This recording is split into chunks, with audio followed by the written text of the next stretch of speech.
తెలంగాణలో రేవంత్ రెడ్డి సారథ్యంలో ప్రజా పాలనను చూసి ఇతర పార్టీల నేతలు కాంగ్రెస్లో చేరుతున్నారని నిర్మల్ నియోజకవర్గ ఇన్ఛార్జ్ కూచాడి శ్రీహరిరావు అన్నారు.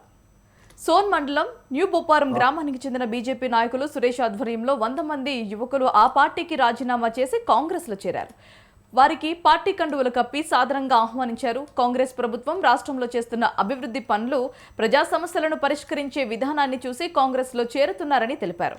కాంగ్రెస్ అంటేనే పేదల పార్టీ అని తెలిపారు. ఎన్నికల ముందు ప్రజలకు ఇచ్చిన హామీ ప్రకారం 6 గ్యారంటీలను ప్రభుత్వం అమలు చేస్తుందని చెప్పారు.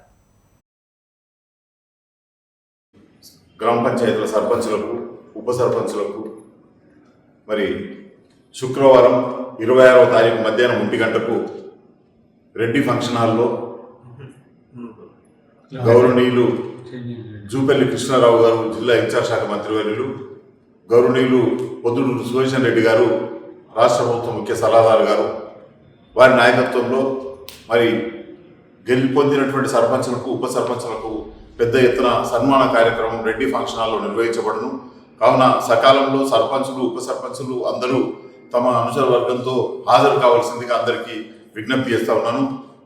ప్రతి గ్రామంలో పోటీ చేసినటువంటి మన వార్డు సభ్యులను కూడా అందరినీ తీసుకురావాలని చెప్పి, గెలిచిన వాళ్ళు కానీ ఓడిన వాళ్ళు కానీ తీసుకురావాలని, మన వివిధ గ్రామాల్లో గెలిచిన సర్పంచులతో పాటు కొన్ని గ్రామాల్లో ఓడిపోయిన సర్పంచులు ఉంటారు, వాళ్ళు కూడా ఈ సమావేశానికి రావాలని చెప్పి నేను పత్రికాముఖంగా అందరికీ అప్పీల్ చేస్తూ ఉన్నాను.